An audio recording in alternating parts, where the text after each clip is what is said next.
वस्तु के कोणीय संवेग की। तो कोणीय संवेग एंगुलर मोमेंटम। कोणीय संवेग क्या है? कोणीय संवेग को परिभाषित कीजिए, इसका मात्रक और विमीय सूत्र लिखिए और साथ ही साथ कोणीय संवेग और रेखीय संवेग में संबंध क्या होता है इसे जानेंगे। तो कोणीय तो वस्तु को कौन सी गति करना चाहिए? घूर्णन गति करनी चाहिए। और जब घूर्णन गति करते हैं तो वो किसी ना किसी अक्ष के सापेक्ष करते हैं। तो मैंने एक घूर्णन अक्ष बनाई है, ये बोर्ड पर ध्यान देंगे सब लोग।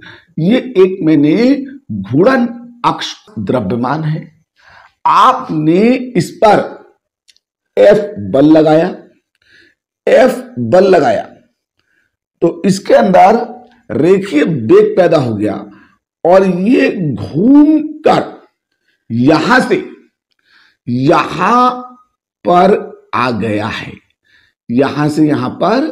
तो द्रव्यमान तो इसका साथ ही आएगा, तो इसमें इसका द्रव्यमान भी इसके साथ आ गया है। अब इसमें कौन सा वेग पैदा हो गया? स्पर्श रेखा खींच के रेखीय वेग पैदा हो गया। अब द्रव्यमान गुणा रेखीय वेग तो वो होगा रेखीय संवेग, और यह है घूर्णन अक्ष से दूरी। तो क्या होता है? किसी वस्तु का कोणीय संवेग उसके रेखीय संवेग और घूर्णन अक्ष से दूरी के गुणन के बराबर होता है। यहां ध्यान देंगे, घूर्णन अक्ष से दूरी के गुणन के बराबर जो आएगा वो उस वस्तु का कोणीय संवेग कहलाएगा। तो किसी वस्तु का कोणीय संवेग उसके रेखीय संवेग और घूर्णन अक्ष से जो दूरी है उसके गुणन के बराबर होता है, और इसे कैपिटल जे से प्रदर्शित करते हैं। तो आपने कोणीय संवेग की जगह तो कैपिटल जे लिखा, रेखीय संवेग को पिछली कक्षा में बताया जा चुका है, पी से प्रदर्शित करते हैं, और घूर्णन अक्ष से दूरी को स्मॉल आर से प्रदर्शित किया है।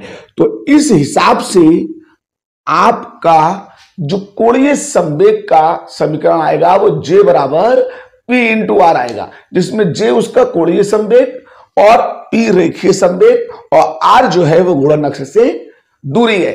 अब हम क्या करते हैं, J का मात्रक लिखते हैं। तो कोणीय संवेग का जब आप मात्रक लिखेंगे तो रेखीय संवेग का मात्रक यानी कि P का मात्रक लिखेंगे, और साथ ही साथ R जो है दूरी, तो R का भी मात्रक लिखेंगे। अब रेखीय संवेग का मात्रक द्रव्यमान गुणा वेग, तो आपने इसे द्रव्यमान गुणा वेग में तोड़ लिया और दूरी R आ गई। अब द्रव्यमान का मात्रक किलोग्राम होता है और वेग का मात्रक मीटर पर सेकंड होता है, और दूरी का मात्रक फिर से मीटर होता है। इस हिसाब से इसका मात्रक किलोग्राम मीटर पर स्क्वायर और पर सेकंड होगा। क्या होगा? पर सेकंड होगा। तो ये J का मात्रक आ गया। अब जरा सा इस मात्रक के अलावा इसके मात्रक के साथ थोड़ा सा खेला जाए। तो जब इसके मात्रक से खेलोगे ना, तो मैंने क्या किया ना, किलोग्राम ऐसी रखा, मीटर का स्क्वायर ऐसी रखा, और ऊपर एक सेकंड अपने पास से लिख के नीचे इसके सेकंड को स्क्वायर कर लिया। अब किलोग्राम मीटर स्क्वायर पर सेकंड स्क्वायर, इतना हिस्सा जो होता है ये जूल होता है। जूल क्या होता है? जूल। किलोग्राम मीटर स्क्वायर पर सेकंड स्क्वायर ये जूल होता है। तो इसकी जगह पे आप क्या लिख दें? जूल लिखें और इंटू सेकंड लिखें। तो इस तरह से आपको कोणीय संवेग का जो मात्रक निकल के आएगा वो किलोग्राम मीटर स्क्वायर पर सेकंड और दूसरा जूल इंटू सेकंड आएगा। तो कोणीय संवेग के ये दो मात्रक हो गए। अब हम चलते हैं कोणीय संवेग के विमीय सूत्र की तरफ। तो जब हम कोणीय संवेग का विमीय सूत्र लिखेंगे ना, तो हम क्या करेंगे, यहीं से ये जो हमने मात्रक लिखा था, इस मात्रक के से विमीय सूत्र को इकट्ठा कर लेंगे।